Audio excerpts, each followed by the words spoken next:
سلام، به یکی از ویدیوهای دیگه من خوش آمدین. امیدوارم جورتت من بشه. به این ویدیو به یکی از خوبترین ویدیوهای که واقعا ارزش دیدن داره ریاکشن میدیم و هدف کانال من است که واقعا ویدیوهای که ارزش دیدن داره و به زبان انگلیسی و بسیار جالب است بالای اونا ما ریاکشن بریم و ببینیم و بریم. وقتان زیاد نمیگیرم، ویدیو را شروع کنیم.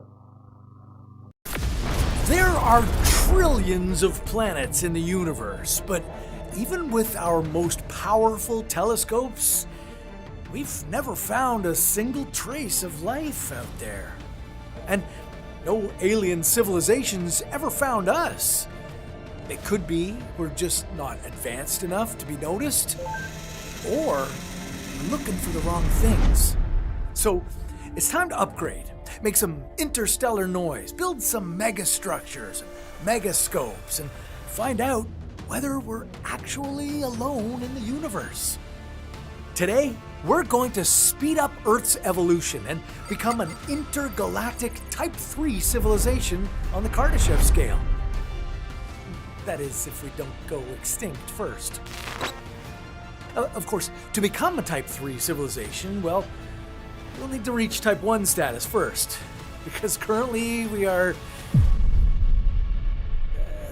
that's right, 0.73. The scientists ran advanced machine learning computations a couple years ago, and the math said that's where we are on the Kardashev scale, which doesn't sound very impressive. Now, if you're wondering, what the heck is a Kardashev, and what's their scale, and what does it have to do with civilization? Well, that's completely fair, so let's back it up.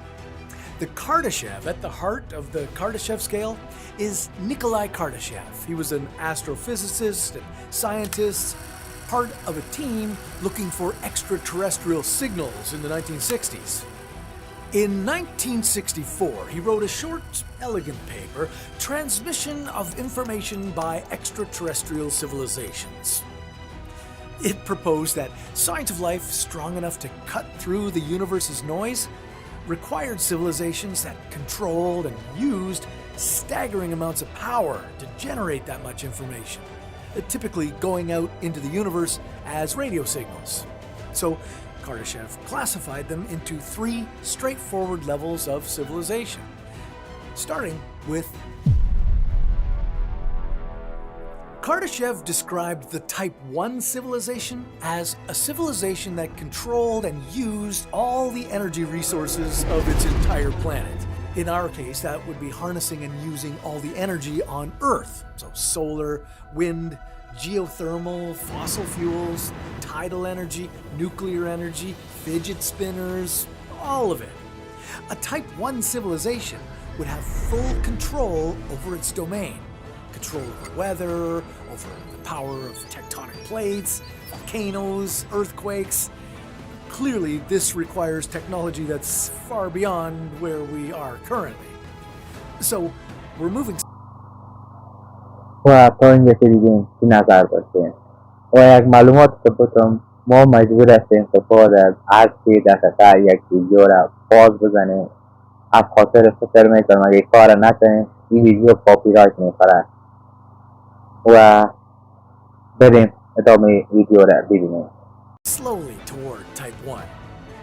Very slowly. Recent studies predict that we'll barely reach 3/4 of Type 1 by the year 2060, and it could take another 300 years after that, or more, to actually reach a full Type 1 civilization status. Which means, yeah, you're gonna have to put up with bad weather for a while. Now, if you're thinking, hey, I'd like to be around when we get better weather, how can we speed this thing up? Well, good question. Harnessing and utilizing that much energy is going to require capturing all the solar power striking Earth and figuring out nuclear fusion, or digging up and burning every bit of fossil fuel that exists, which would have its own catastrophic effect on the weather. Okay, as everyone reaches for the phones to ask their favorite bot how we speed this up, yeah, the one glaring answer is artificial intelligence. And it's already in motion. Scientists at the UK Atomic Energy Authority are already bringing AI supercomputers online to help accelerate nuclear fusion research.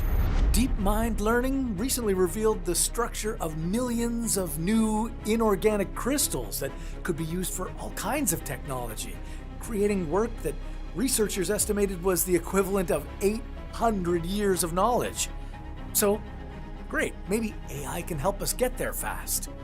If it does, and we're able to harness all that energy, what would it be like on a Type 1 civilization? Well, we'd have cracked fusion, so we'd have what comparatively feels like infinite energy. We'd have control over our environment and the weather, so it would be temperate. It'd likely be more of a global community rather than a nation-state-centric planet, as we wouldn't be competing for oil in the same way. And ideally, we'd all have a basic universal quality of life, as we'd all have the energy to feed everyone, provide clean water and tech for everyone, and turn deserts into greenhouses. We'd have excellent travel, technology, medicine, materials, and we'd be starting to set up outposts in the solar system. Our AI-assisted civilization would be making some noise. Sounds idyllic and kind of straightforward, right? The Industrial Revolution took a few hundred years to get us to this point, so if it's only going to take a few hundred more AI-assisted years to become a stellar superpower, raises another question. Why haven't we found any evidence of any other Type 1 civilizations in the entire universe? Or, in the words of the great physicist Enrico Fermi, who over lunch with his مرتب یک ویدیو رو دیدین چی نظرتون چی بوده؟ آیا لذت بردین؟ اگر از ویدیو لذت بردین حتما دکمه سابسکرایب و دکمه لایک بزنین و بریم ادامه ویدیو رو ببینیم. fellow scientists muttered the famous line, "Where is everybody?" In short, the Fermi paradox is the idea that if there are trillions of galaxies, each with billions of stars, there could potentially be billions of civilizations out there. So why haven't we spotted one? And even if our instruments aren't precise enough to spot them, then why haven't we heard from a Kardashev Type 1 civilization? Or a Type 2? Or a Type 3? That's the idea Enrico Fermi threw out to his colleagues over club sandwiches in 1950, and we've been chewing on it ever since. The Drake equation, formulated in 1961, tried to quantify Fermi's paradox by estimating the vast number of stars and planets and comparing them against the fraction of planets where life could have evolved, as well as calculating how long those civilizations survived after reaching high-tech capacity. And the math says we should see another civilization, or millions of them, because there are so many planets out there just in our galaxy. Estimates range from 1 or 200 billion to 1 trillion planets or more. That said, we've only discovered about 6,000 exoplanets to date. That's it. So there's still lots of room to search, but you'd think we'd have seen one sign by now. One megastructure, one anything. So if there's no sign of any other civilization, maybe there's a reason for it. And that reason is,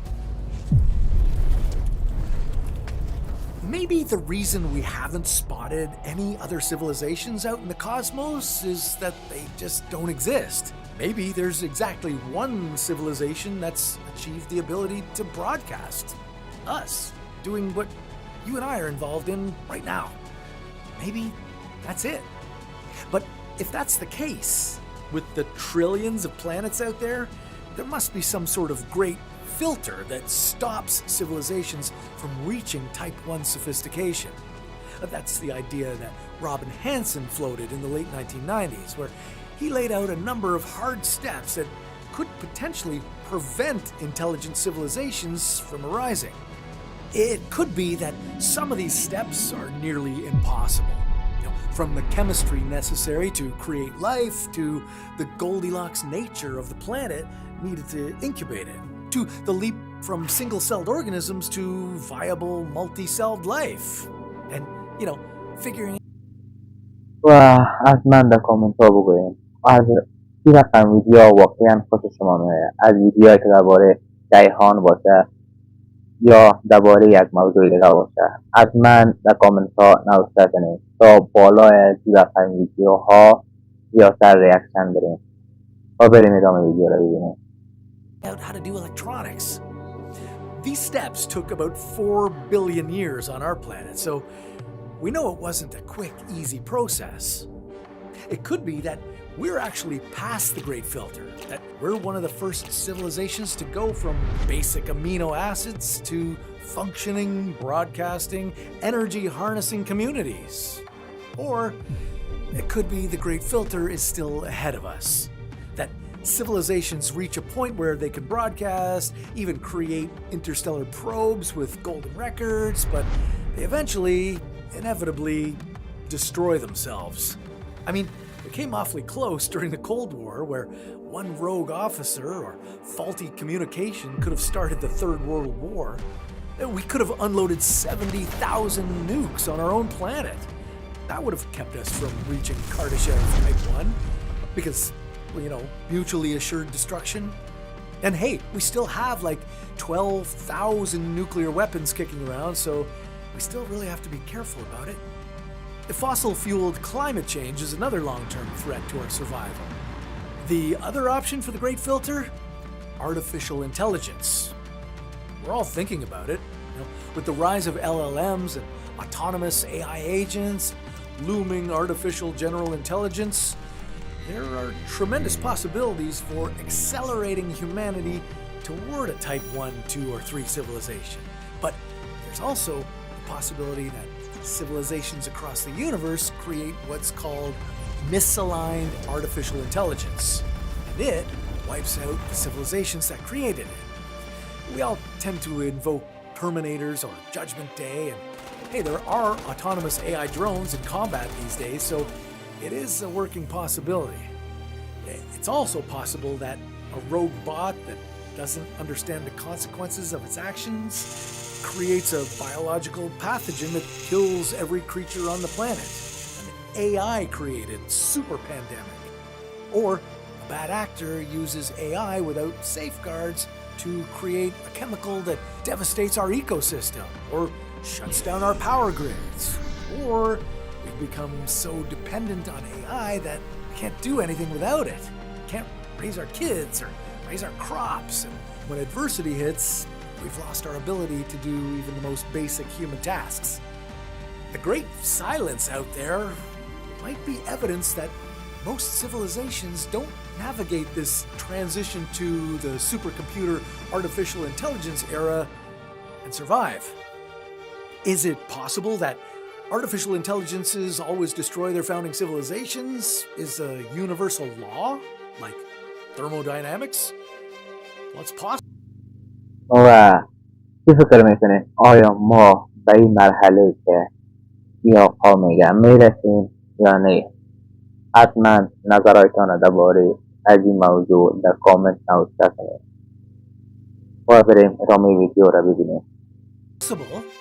So maybe we should be thinking, what do we want to do differently? What if we're at a bottleneck where our choices really matter? The way we work with AI, the constraints, the oversight, the laws around AI usage and development, they could all be critical to whether a civilization, let's face it, our civilization, makes it to 0.75 on the Kardashev scale, let alone Type 1. What if a civilization's foresight regarding AI capabilities is what determines whether or not it makes it to the next Kardashev level? Remember that open letter a couple years back that all the computer scientists and godfathers of AI signed, asking for a 6-month pause on AI training? With people as diverse as Jeffrey Hinton, Elon Musk saying it was time for sober second thought? maybe it's that kind of community-minded thinking, of societal resilience, which makes better choices in regulating the types of AI that are built. Maybe that's what allows a civilization to survive. Or, as some scientists have noted, it would be safer to focus on building narrower, tool-like AIs, instead of building wide-functioning, agentic AI that can do almost anything. Maybe specific types of AI with built-in guardrails and guidelines can help us become incredibly productive and reach Type 1 without wiping ourselves out. It's possible. If so, and if we can avoid an AI-driven great filter, then maybe it helps us reach. Now, if our civilization is careful and thoughtful enough to overcome the great filter of AI, humanity would eventually progress to a Type 2 civilization. To reach Type 2, the decisions we make this decade will have a butterfly effect that will impact untold future generations of humanity. Because AI isn't slowing down, it's accelerating. In just the last 6 months, we've seen a 50% increase in AI usage per day. Personally, I want to see what comes out of a Type 2 civilization. Kardashev described it as a civilization capable of harnessing the energy radiated by its own star. So we'd have the full power of the sun at our disposal. How much energy is that? Well, take every power plant, every solar panel, every ounce of energy we produce on Earth in a day, and you wouldn't even be close to matching the sun. Now, collect that energy for an entire year, and then do that again for another 639,000. و درباره از این سطح که حال رسیدیم، درباره از این فکر میکنیم، درباره سطح قبلی که بود، درباره او هم نظر بدیم، درباره سطح که حال است، درباره از هم نظر بدیم. بریم ادامه ویدیو رو ببینیم. More years? Well, then and only then would you match the total energy that the sun kicks out every single second. Yeah, Type 2 civilizations are pretty hungry. It would require a lot of building to get to that point. We're talking about creating mega constructs around the sun, designed to capture its phenomenal power. Just the amount of raw material it would take. We might be talking about strip mining Mercury or Mars down to the core to build Dyson spheres or Dyson swarms. If you're a science junkie like most of us, well, you've probably heard of a Dyson sphere. It's not a new kind of vacuum.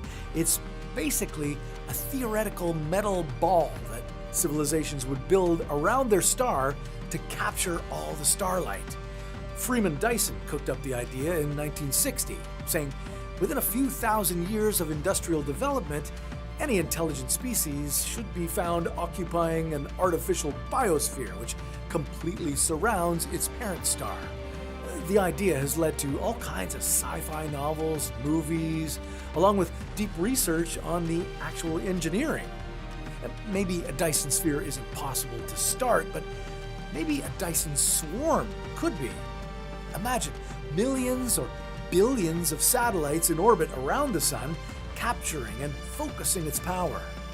Or we might be able to build a stellar engine, a massive sphere or disk that captures the energy of the sun and uses it to move the entire solar system. Or gargantuan, phenomenally powered laser arrays that could be used to move asteroids or trans-Neptunian objects around the solar system for raw materials. Need some water? Well, zap that incoming comet. It all sounds crazy, but these things were pure science fiction 60 years ago when they were props in the original Star Trek. I'm just saying, speculative science matters because here we are, able to communicate worldwide with the flick of a button. Does that make William Shatner the father of modern telecommunications? Now, these Dyson swarms and stellar engines aren't going to happen overnight. Even with cooperative AI, it's going to take at least a couple of thousand years.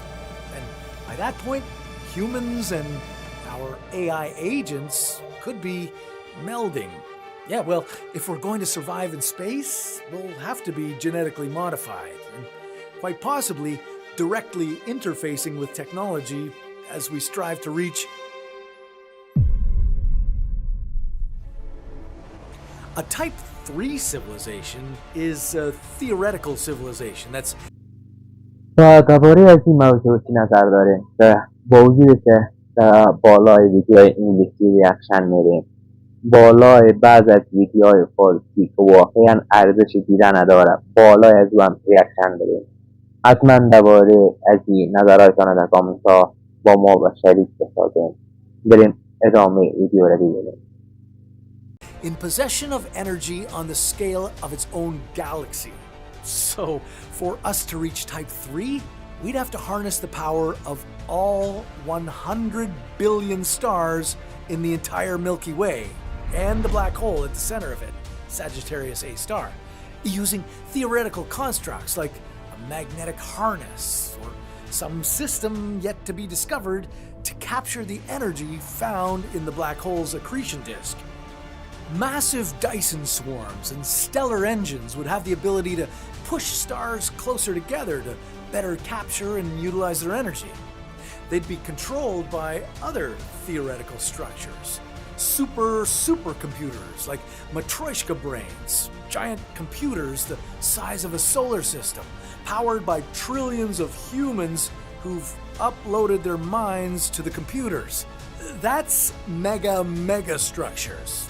Omega structures. I just made that up. But if you want to lump me in with Kardashev and Dyson, that's fine. We could build megascopes to look for other civilizations across the universe, which would help put Fermi's worries to rest and find out whether humanity really is the first species to get past the Great Filter. Now, even with the help of benevolent AI, this stage would take hundreds of thousands or millions of years, and we'd still be constrained by the speed of light. Even if we built tech that can achieve near light speed, the Milky Way is a minimum of 100,000 light years across, so it'd take a long time just to stretch our presence throughout the stars. It's possible we could use von Neumann probes to spread across the galaxy. Von Neumann probes are small probes designed and built to travel afar, settle down on a distant moon or planet, and set up a self-replicating system. They'd use the raw materials of the new planet to build more probes and send them shooting off toward the next system. Once a civilization has reached Type 2 or Type 3, covering an entire galaxy with its footprint, it doesn't take that long in the cosmic scale of things, which is why it's weird that we haven't seen anyone else do it. Soon, humans would have their representatives hurtling across the entire galaxy and heading into the next, Andromeda. It's only a couple 100 million light years away. Now, you notice I said representatives. Look, if Earth becomes a Type 3 civilization, maybe the first Type 3 civilization, it's hard to conceive how it does this with humans and machines as we know them today. We'd likely be a... با سواله که تا این ویدیو رو دیدیم، آیا خوشتان آمده؟ از این ویدیو لذت بردیم؟ اگر از این ویدیو لذت بردیم و مورد پسند شما قرار گرفته، حتما این ویدیو رو با دوستانتان و شریک بگذارید، یعنی به اشتراک بگذارید و بریم ادامه ویدیو رو ببینیم. Mix of human and machine, some sort of deeply interconnected galactic internet super beings out there creating that massive radio signal. And whatever we could think of, we'd probably be able to do it through a hybrid of artificial and natural intelligence. But getting there means learning to work with artificial intelligence to avoid any possible great filter threats that it might present. And maybe together we can solve the greatest future threats that humans and artificial humans could face. Like our sun becoming a red giant in 5 billion years. But that's a story for another What If.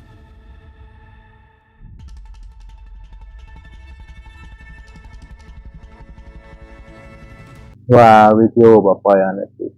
با شما چی فکر میکنید؟ آیا از این صدای ویدیوات از این کلام پیشرفت میکنید؟ از این سطح که بود چیزی داشته یا واقعا شما قبول دارید و چیزایی که شما قبول ندارید؟ حتما در کامنت ها نوشته کنید و تا از ویدیوی دیگه خداحافظ شما.